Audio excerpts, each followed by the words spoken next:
Hello and welcome to Social Media for Humans, the podcast that empowers you to do social differently. Your host, Alexis Bushnell, and her guests discuss their experience of social media as business owners, users, and ultimately humans, with insights and advice to help you find an effective and ethical strategy that works for you. Grab yourself a drink and join the conversation. Hello. I'm here with wonderful Tereza. Would you like to please introduce yourself and tell us who you are and what you do? Yes, of course. Really good to be here. My name is Tereza Litsa. I'm doing social media and marketing at Lightful, and I've started doing marketing, I think, 8 years ago.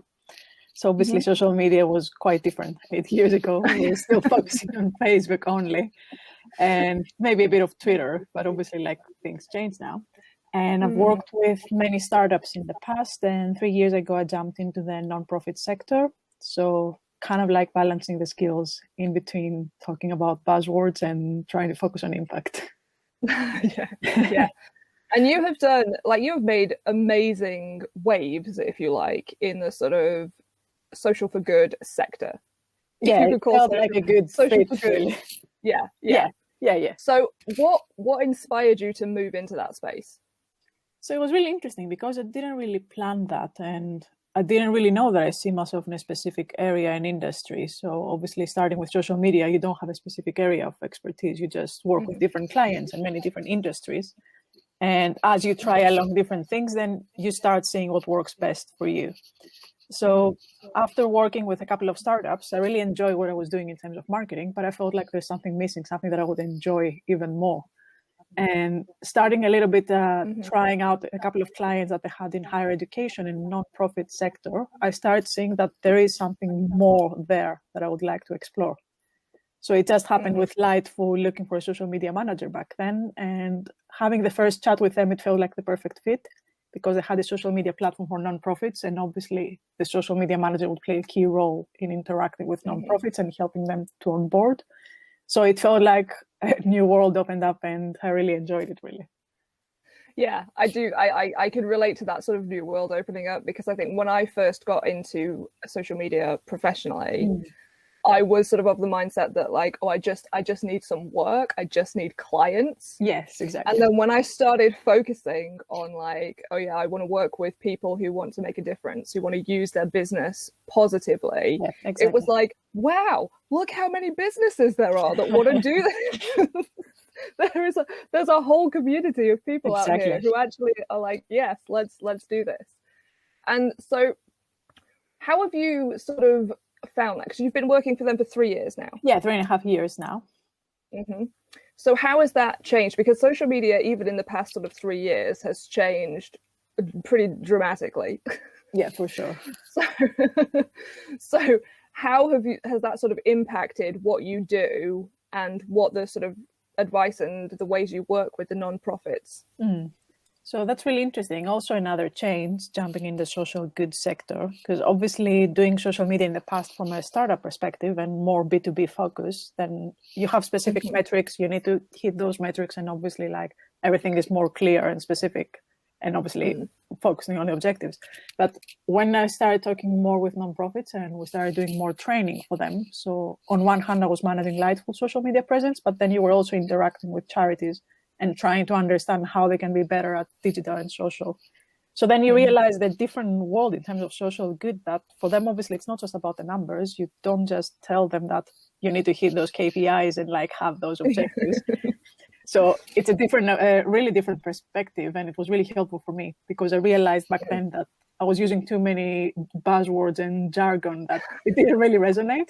So when you were talking to them with a marketing background, everyone was just looking at you when it was face to face. And then I realized I need to adjust my language and the things we're talking about, because for them, it's being able to support those service users and everyone else working with you and being able to tell better stories. It's not just about getting, for example, the fundraising and the donations, but it's also making sure that they connect with you. So it was pretty much changing the perspective and trying to see social media from a very different angle. What's the purpose? How do you convince someone to spend more time on social media? Yeah. I think one of the ways that you have done that as well is through Reclaim Social. Yeah.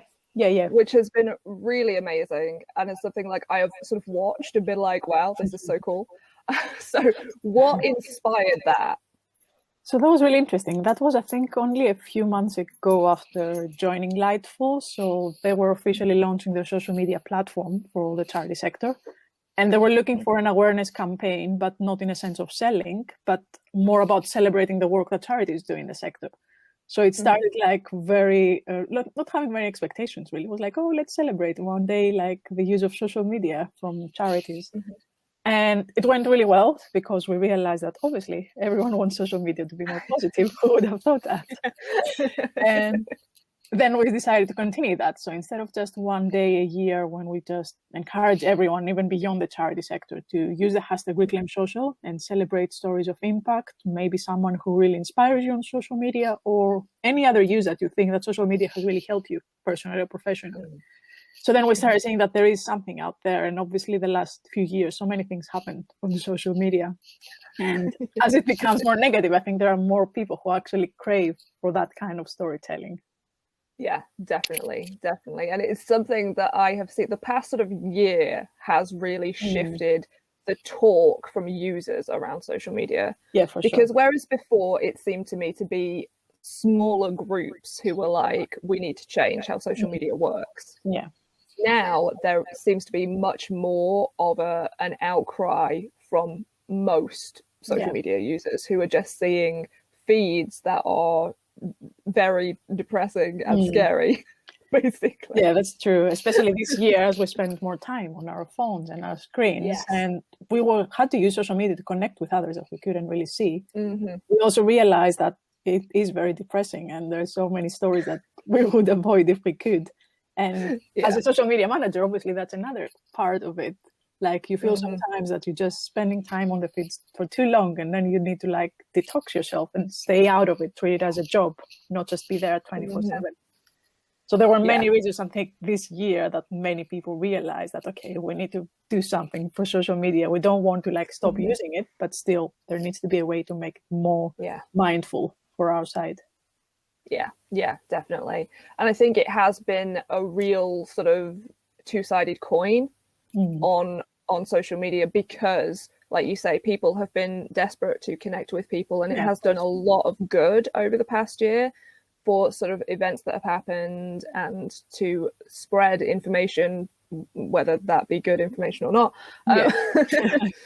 But there has definitely been an increase as well in the sort of dark side of it, if you like. Yeah. Sure.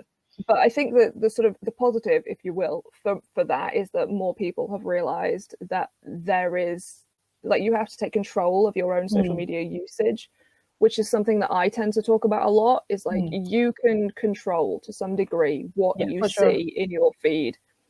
And sort of coming back to Reclaim Social, like a part of that is if you're engaging on those posts, which are like, here's awesome good news, here's some awesome stuff that's happened, here's a great small business, here's a great charity, you see more of that stuff. Yeah, that's true. Which shifts your whole sort of feed, which is nice. So I think there is sort of something to be said for like taking control of your own social media and being like, right, this is what I want more of, and I'm going to actively try and get more of that.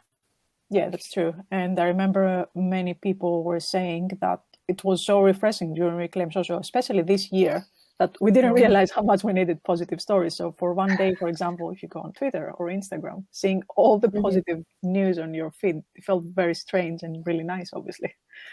So it's more like the realization that we need more of that. And as you've said, we need to engage more with such stories to be able to see more on our feeds. Yeah. So from what has sort of come from Reclaim Social for the charities and the non-profits that you work with, because it started to sort of shout out the awesome things that they're doing. Yeah. So have they seen sort of direct results from it? Has that grown now into more of like awareness and just general sort of sharing of charities and stuff? Yeah, I think the idea was always to start with the awareness. So we didn't want to set specific objectives and make it more like seem like a practical campaign that you set goals and you review everything, because you would lose the fun and the nice side of things. But still, working with more charities over the last few years, we always added on part of our training. So more like a bonus way to talk more about storytelling and get them to promote their campaigns and their work. So obviously this year, many charities really struggle in terms of income and fundraising. So after doing the campaigns at the end of the year and Christmas and all the holidays to raise money, then we were saying at the start of February with Weekly and Social, it might be a good opportunity to just celebrate your work, your team, and run an awareness campaign as part of the day that you just tell the great stories and the things that you're working on. So they didn't feel necessarily the pressure that I need to prepare too many things and feel it as my own campaign. But since it's also trending, it's a great opportunity for me to jump on board and talk more about my work. Yeah.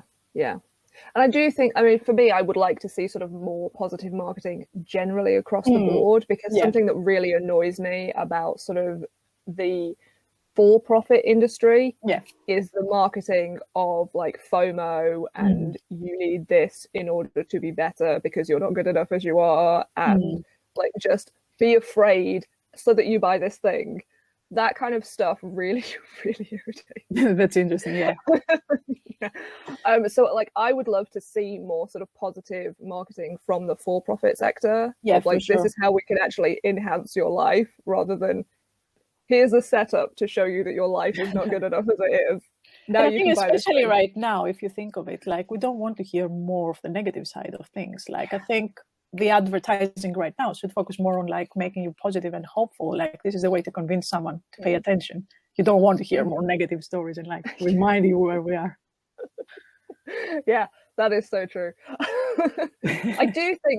I think there has been a shift in sort of what consumers want as well. Yeah, for sure. From that point of view. And again, I think that comes from the realizations on social media and seeing the need for positive stories and stuff. But I don't know how you feel, but I'm not sure that sort of push for positivity has reached the upper echelons of business quite yet. I think there is still sort of a view that, well, we can run a positive campaign because it's a cute, quirky thing. Yeah, exactly. I think it depends where you start. Yeah, exactly. Yeah, it's like, this isn't going to be the whole of a marketing campaign. This is just like this thing that we'll try because, a few people like it. It's like, oh no. It feels like many brands feel like, especially this year with all the changes, like they see everyone jumping on board with kind of like the messaging, oh, we're all in this together. And they feel like, okay, let's run another campaign saying the same things. So I think it's probably going back to being authentic. It's not just about repeating the same things or just pretending to be optimistic and positive. Like I think consumers are becoming smarter and they don't really buy everything that you're just selling as a brand. Yeah. And I think like it's difficult to explain. Do you find this that it is difficult to explain like the power of social media outside of just making sales? Yeah, for sure. So when you're working, because charities and non-profits, like they're working on a tighter budget. Yeah, for sure.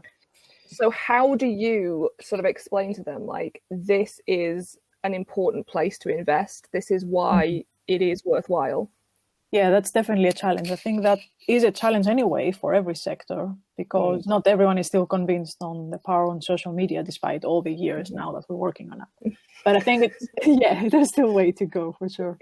But I think specifically in the charity sector, because the budget and the resources are very limited, and I think this year it became even more limited. And most of the time, they don't even have a dedicated social media manager. So it's someone doing comms, marketing, or even fundraising in one role. I think even though I was always trying to like communicate the value of social media, you also need to like find them halfway. So you can tell them you need to dedicate 20, 30 hours a week on social media. They don't have this time. So it's trying to help them with the time that they have, even like a couple of hours a week, to make the most of it and find use beyond just social media. So we usually try to get them to see that as part of comms and fundraising and all the other work that they're doing. So think, for example, how you connect with your supporters this way and your followers, how you can, now that you don't have physical events, it's a great opportunity to stay connected. So you need to think how they would be convinced with all clients, I guess, in general. Yeah. And I think that connection is like a key part of it, because when I'm talking to clients, it is very much like, you are building connections, it's networking, it's people getting to know who you are and what you stand for. And so that when in the future they're like, oh, I need somebody who does this thing, or I want to buy this thing, that you're already there in their mind, like, oh yes, I already know this person, I already know this brand, I like what they stand for. And I think that kind of it works as well for charities, because there are a lot of charities who you might want to donate to. And I know, like, I so have this problem where I'm like, I want to make a donation. Where? There are so many charities that I want to support. How do I sort of effectively distribute my funds? And if you've got a great social media presence, that is a good way to sort of talk about why you are a good charity to donate to, and the how you are using those funds effectively. And also just to be in people's minds, so that when people are like, okay, it's payday, I want to make a donation or whatever, there you are. It's like, oh yes, that was the person I was going to donate to. I think it's pretty much telling them more about the idea of the funnel, but not using the word funnel and before they get confused. Like the way you walk from awareness to consideration, and then obviously get to the conversion. Like, it doesn't happen magically. Like, someone wouldn't show up and donate if they don't know anything about you. But if you prepare the ground, if you tell stories, if they follow you on social media, it means that they see more of you. So they're more prepared to go into the next steps. Yeah, definitely. And I think that is a good point, because while I do work with some charities, I mostly work with small business owners, but there is the same problem of like using marketing terminology. It's like, okay, now how do I explain this in non-jargon terms? Right, okay. But then I tend to fall into that sort of using the word journey a lot. And I feel like that is so overused now, and everybody's just like, really journey, okay. We're going there.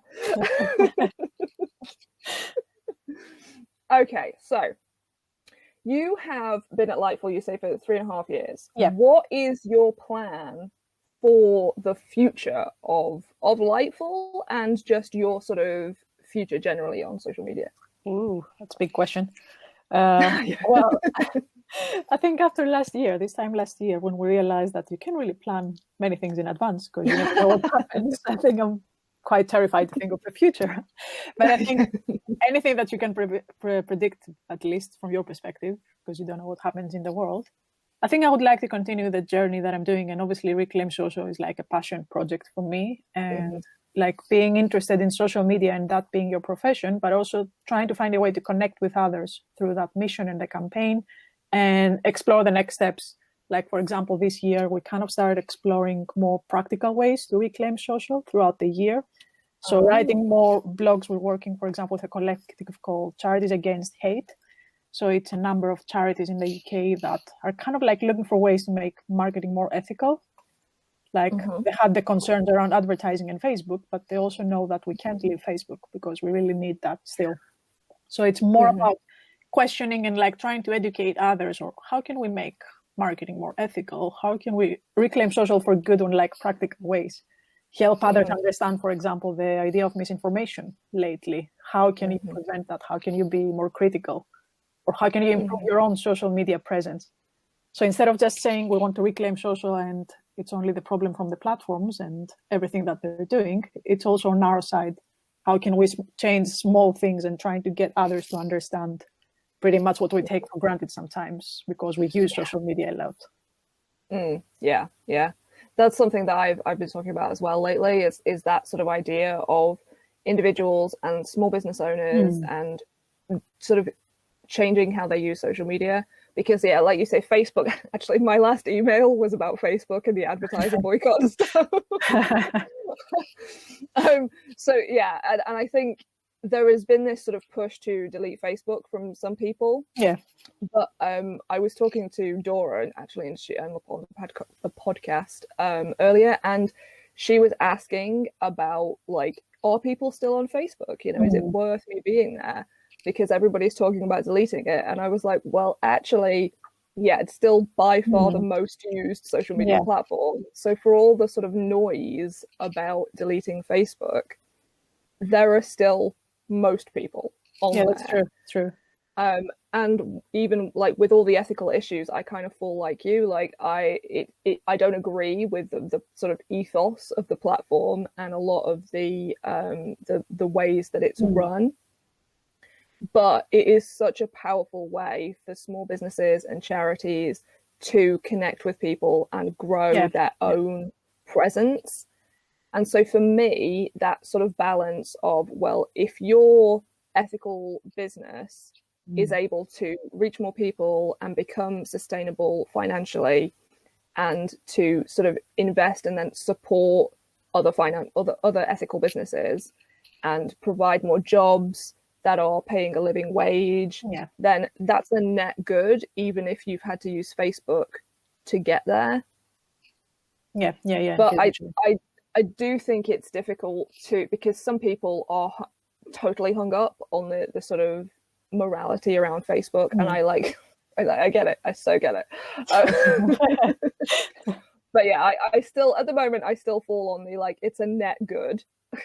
But yeah, and I think the other interesting thing about sort of Facebook is a lot of the sort of boycott Facebook people I see are still on Instagram.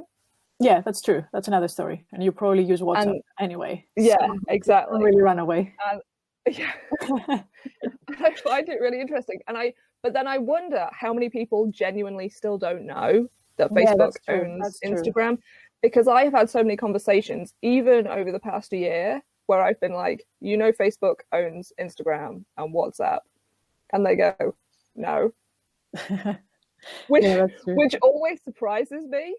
But apparently it's not a thing. Apparently not everybody knows that. And which is another reason it fascinates me that Facebook is integrating its own branding into Instagram and WhatsApp now, because I kind of felt that was a weird decision because of the branding issues around Facebook now. So what were your thoughts on that? Because when I saw that they were going to integrate the Facebook branding, I was like, wow, that is an interesting choice. That's not the way I would have gone.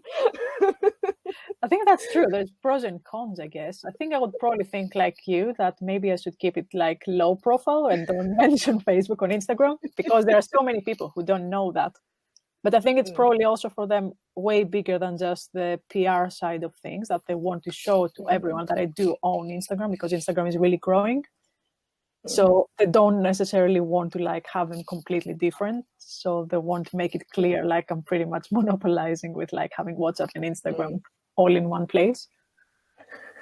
But yeah, again, I think from PR perspective, it's not like great. Yeah, I know. I was like, I would be interested to be sat in that meeting where that decision happened, because like genuinely I was like, okay, fair enough. It's tricky being on Facebook now, I guess. Having to decide on things. Do you use Instagram, or well, specifically Instagram, much for your sort of personal stuff, or are you very much like social media is now a work thing?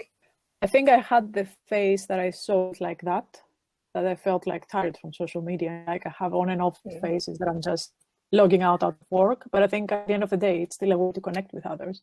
And especially this year, you still felt the need to stay in touch with friends and people all over the world. So I think I'm trying not to use every platform and like be logged in all the time. But I think Instagram and Twitter are probably the ones that I also use from a personal or like professional networking kind of way. And I think I've sort of found the same, that I have drifted, I guess, from sort of using social media for personal so much. But I think I've kind of gone the way of more like the private messaging apps. As like connection rather than, and I think a lot of it, I used to be a big Twitter fan. Like Twitter was my social network, especially for personal stuff. And now I think a lot because of the trending topics. Exactly. Not being able to get rid of the trending topics is hands down the worst thing about Twitter, as far as I'm concerned. That was my challenge with me, managing Twitter on a day-to-day basis for like several hours and seeing all the trending topics that are usually negative, like 9 out of 10. And like, of course, it affects you, and of course, it drains you. So I've noticed recently, the last couple of months, that I haven't used Twitter that much on a personal level because I felt tired. But then Instagram probably feels a little bit less heavy, in a sense of like, you don't necessarily need all the news, and you curate your feed more. So you can still stay connected and like engage with others, but not having exposed to like trending topics 24/7. Yeah, definitely. How have you, on that topic, like how have you sort of taken care of your sort of mental health and your emotional well-being over this sort of past year, especially with working so much in social media? It's definitely a challenge. I think it depends on the week or even the day. Sometimes if you feel like you can dive more into like the channels, or if you just want to just like schedule something and then disappear. I think it's just like obviously trying to be mindful, and I think trying whenever I can to control my screen time, or as you were saying, treat it as a job. And when you feel like tired, you just stop checking the feed like after work. And I think there was also a conversation on our work, but I think also I've seen other social media managers saying that it was hard. Like, it's good to acknowledge this year that it was hard, and have the support from your team or other colleagues, or broader in like other social media managers who did kind of like support groups.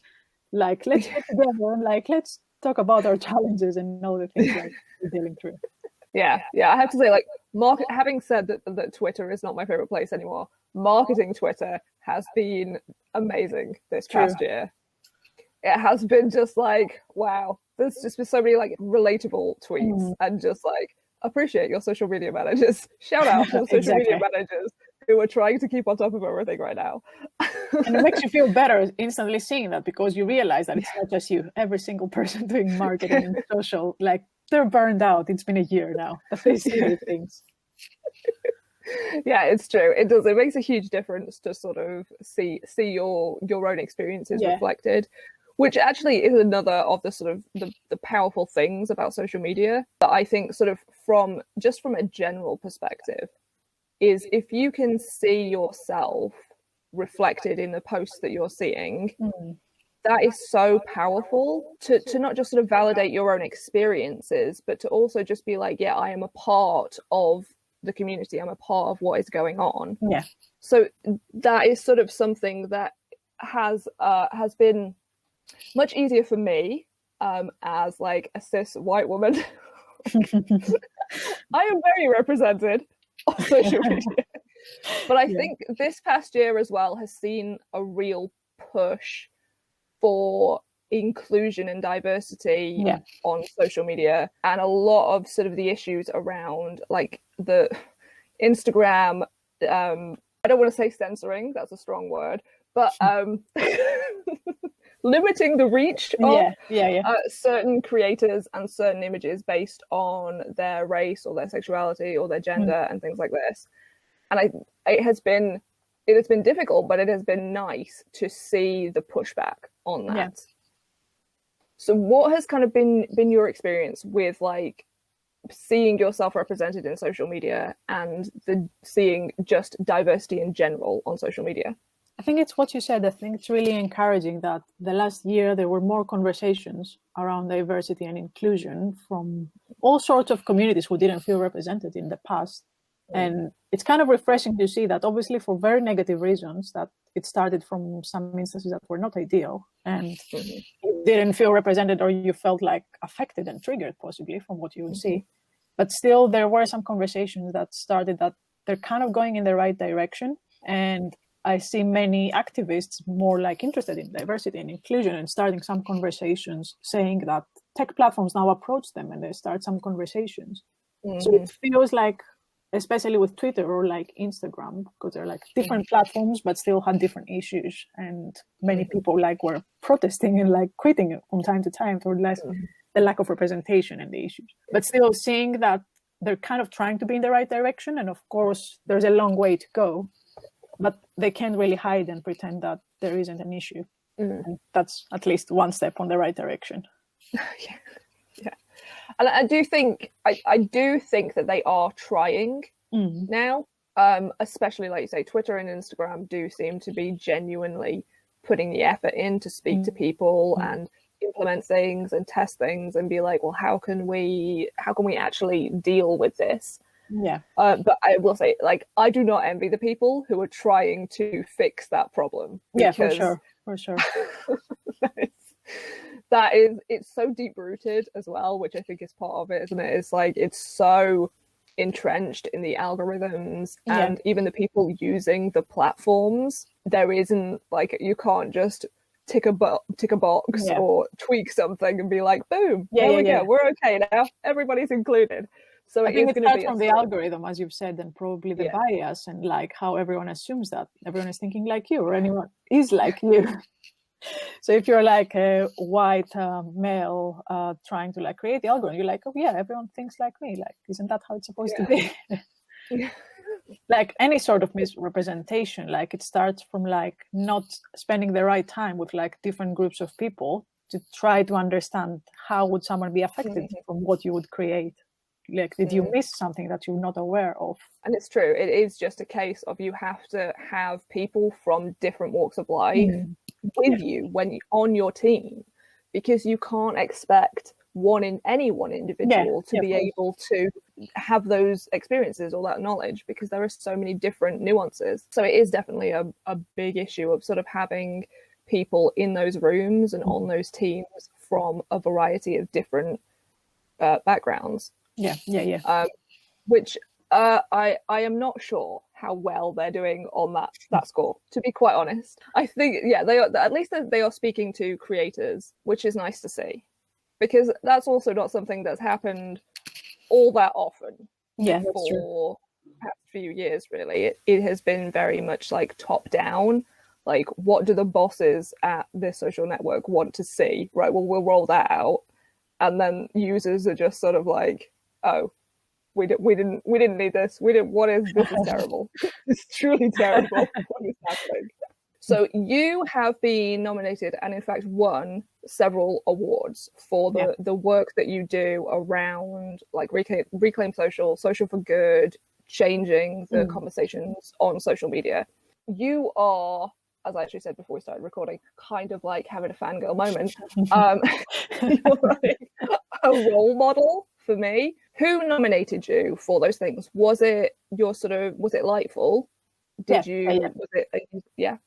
Yeah, they were my colleagues, and in one of the cases with Digital Women, I was already part of the group, and I think the community manager messaged me like, oh, have you seen these awards? I think you could be a great fit. So pretty much like, have a look if you're interested, and kind of like self-nominate yourself, which was very awkward. But still, it was like, why do you deserve to win? And I'm like, oh, that's okay. Yeah. I think, but you must have had, if your sort of colleagues as well were nominating you for awards, did you then speak to them? Were you like, why do I deserve to win? No, I just left it up to them. I'm like, I don't want to see anything. You can write whatever you want. I don't want to be involved in the process. Do you find it weird do you find it like awkward to be sort of recognized for your work? Are you more like, I want the work to stand on its own and I'm just sort of part of a team and we do it and put it out there? Yeah, I think I always prefer to focus on the work. It's not like you're doing the social good sector for like standing out on your own as a person and your brand. Yeah. But obviously like any sort of recognition collectively and more about the campaign and the movement, it's very important, because when I started, I didn't realize that this is a thing. I was just doing kind of like a project on my own. So as it gathered more attention and there were more people interested and there were some awards coming up, then you realize that there is something there. And while you put the work, sometimes you don't realize it. So it's good to like stop and reflect at some point and see that actually you're working towards something. So it is a nice moment to like stop and celebrate a bit. And I think actually celebrating when there are achievements, whether they're yours or whether it's social media, like things in general or in your industry in general, I think is so important. And I think that's something as well, actually, that this year has taught a lot of people, is like, you need to like take your wins where you can get them. Yeah, exactly. Especially this year, like any small win counts, like celebrate anything. So I want to ask then, what sort of top tips do you have for people generally who want to see a more positive social media, more inclusive, and also just want to be more good on social media? Good question. I think it probably starts from you. So obviously you can't fix everything on your own. We need to hold the tech platforms accountable for the things that they need to fix, as we discussed. But also don't just say that I hate Facebook because they do this and this wrong and I don't think they're ethical. Like if you feel like there is a reason and you want to stay in the platform, try and explore ways on your own that you want to change that from your personal perspective. So for example, something that I usually say in terms of the tips is like, it's very easy when you see like a post that really makes you angry to jump in and comment and like continue a conversation with trolls or anyone that you don't agree. Like, this is how it works. This is how the algorithm wants you to engage. But then when you see that, and obviously I've been there many times, like I always stop myself and I say like, do you really want to respond to that? Do you want to affect your mental health and feel like, oh, now I'm angry, or like I'm sad, I'm depressed because I saw something that I didn't like and didn't agree? So stop yourself for a second and think and try to be more critical with all similar interactions, or with misinformation. Like you see an article, you don't read it, you share it, and then it keeps on going. But if you haven't spent the time to be a little bit more critical and be more careful with what you're sharing and realize the power that you have, then this of course affects others.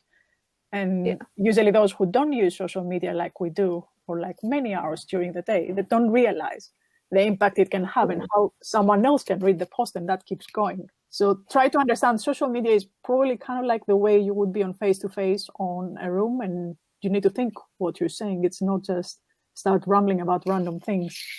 So treat it as like any interaction where you kind of need to filter yourself, but not too much, obviously. Yeah. The way I tend to talk about it actually is kind of like you're at a pub. Yeah, like exactly. You might be having a one-to-one conversation in a pub with somebody, but the people around you can still hear you. And so if you say something about so-and-so who lives next door to you and that they're doing this awful thing, that is going to get out. It's not a private conversation. And yeah, like you said, this sort of, I will say I have been guilty of commenting on sort of rage-inducing articles, and every time I do it, I regret it.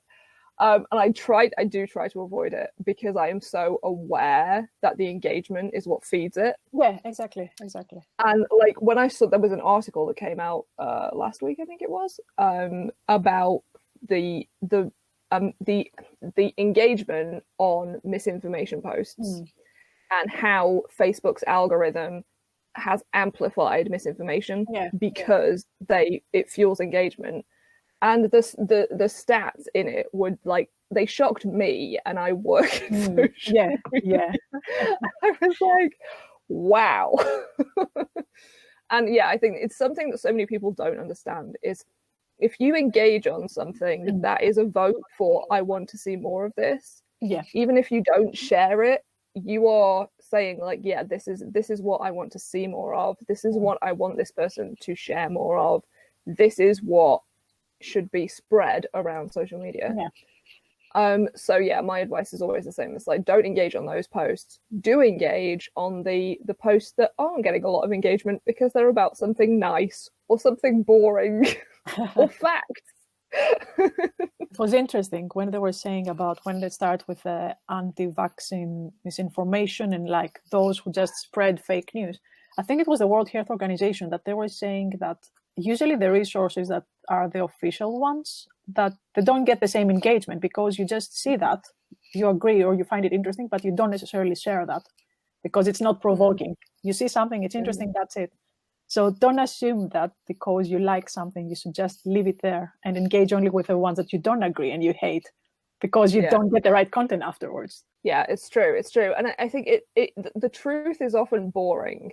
Like the real facts are often like, they're never 90% of this or 99% of that or whatever. It's always, it's not shocking content. because it's I'm not going to say it's balanced. Obviously, sometimes it is very one way or the other, but it's not the same as like when you see that misinformation that has the bold claims. Yeah. That this causes this, or this happens, or this many people, and I think that's what it is. It's that shock factor. Like if somebody sees that, they're much more likely. But it's really difficult to then spread the actual factual information, because either you've got to then try and put it out as if it's shocking somehow, which then causes a problem in itself, because people will only read the headline or look at the image, and they won't actually take in the rest of the information. Yeah, true. Or you just sort of have to cross your fingers and be like, please engage with this post, please share these facts, please do it. There was an interesting change from Twitter on that, which was very encouraging, that when you retweet a post, that now you have the warning that it says that, have you actually read that? Are you sure you want to share that? So it kind of makes you think again, so that you don't necessarily retweet like within a second and you don't question that. So obviously that's a step in the right direction, at least as a start. Yeah, I thought that was a really nice change, actually. I was pleased to see that. And I know a lot of people were like, oh yeah, because we need this over the edit button. No, yes, we do need this more than an edit button. You're going to nail my colours to the mast. I don't want an edit button on Twitter. We'll never get an edit button. I think everyone wants it, so they don't give it. I can understand why people want it, but I'm just like, can you not see the glaring issue with it? No, don't do it. Please don't do it. Okay, so how then do you sort of recommend that charities and individuals and small business owners make sort of get their boring, factual, positive news out there? Is there sort of something you have found that is generally effective to get people to engage with and share the good things? I think what we're usually telling the charities, but I think it's relevant for all small businesses and everyone who don't necessarily have like a large audience, it's try to understand your audience, like those you want to engage, and even start with those who are already like your loyal fans. It could be just your network. It could be like your family and friends, those who want to support you, and turn them into your best ambassadors. So obviously, if you've just started, for example, you start an Instagram account, you might have a presence on other channels, but you haven't grown that yet. So you want to start with those who know you. You can't just engage with those who have no idea who you are. And if you've just started in general on social media, it means that you want to understand, what does your target audience want from you? Why should they engage with you? And then try to think, how can I engage with probably other accounts that they might be relevant, to have some sort of partnership and collaboration, to just think of it as generally a social channel. It's not just about spreading your message without caring what the others think. Try to be engaging and like actually authentic and get your voice out there. Yeah, and I think that it's something that always comes up when I speak to people, because they're like, but how do I know what my audience want? And I'm like, well, you could ask them. Yeah, exactly. And like without fail, people will go, I never thought of that. Like, nobody thinks of it. And I think, especially with social media, it makes it so easy to actually just be like, hey, what do you actually want from this account? What kind of content do you enjoy? Hey, I see you've commented on 3 of these posts. Like, what was it about those ones that you liked versus the other ones? Because I want to do more stuff that you like. Yeah.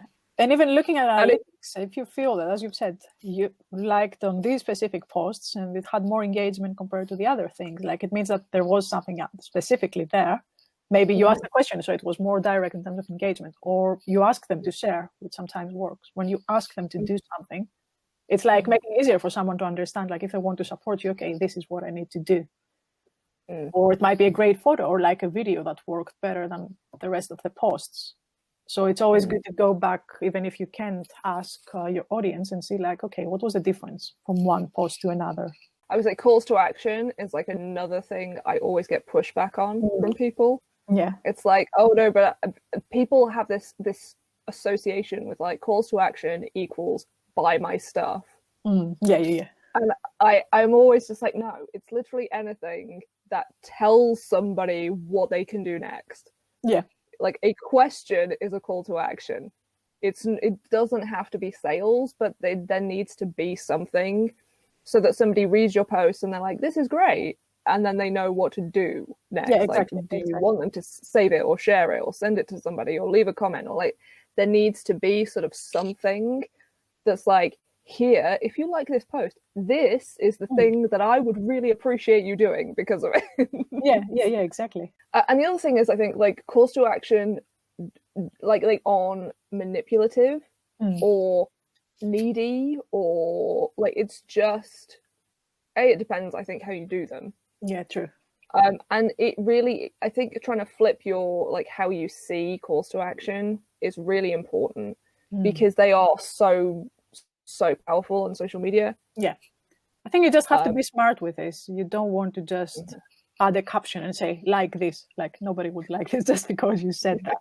But if you add some context, explain more what the content is about, and just add at the end of it, like, a nice way to have a call to action, as you've said. Yeah. If you enjoyed this, add a comment or like share it with your friends or something like that. It doesn't have to be like very direct and feel like really pushing them to do something. But if they do enjoy what they're seeing, it's like you're telling them, if you want to do something extra for that, this is what you can do. Yeah, and I do think like everybody basically just needs to have a think about why they have an issue with like calls to action, and try and sort of flip that. And I think one of the good ways to do it is to find some of like your favorite accounts or accounts who you like or like their content, and have a look, because so many people don't realize that they're reading calls to action. And if you go to like your favorite accounts and have a read of their captions, you will likely find that they are using calls to action you just didn't notice. You may be following the action without realizing. Exactly. And I think it makes the point, though, doesn't it, that they don't have to be like this post, leave a comment, share this with a friend. So yeah. Well, it has been really, really lovely to talk to you. I really enjoy this. I could talk for hours about these things. So we just go on. So do you want to tell everybody then, like, where can they find you? How can they follow you? What do you do? Like, all those things. Well, as I'm usually saying to my friends, like, it's easier to find me on Instagram than just on a text or like in real life nowadays. So yeah, feel free to follow me if you want on Twitter or Instagram, or just keep an eye on the hashtag or the social handles of Reclaim Social, because it's always like a nice way to find like more positive and interesting stories around social media. So yeah, that's it. I will put all of those links in the show notes. That's the word. And yeah, thank you so much. Thank you so much for being on. Honestly, I like, when you said you yes, I literally messaged my best friends and I was like, oh my god. I mean, I love the idea of the podcast, and I took the first episode. So as you can imagine, anything on like purposefully marketing and stuff like that, I'm sure like it's always a good thing. So yeah, thank you very much, and I hope you enjoy the other episodes. If you want more regular reminders to find your own way to use social media, follow Alexis on your social platform of choice. All the links will be in the show notes. Until next time, be a human.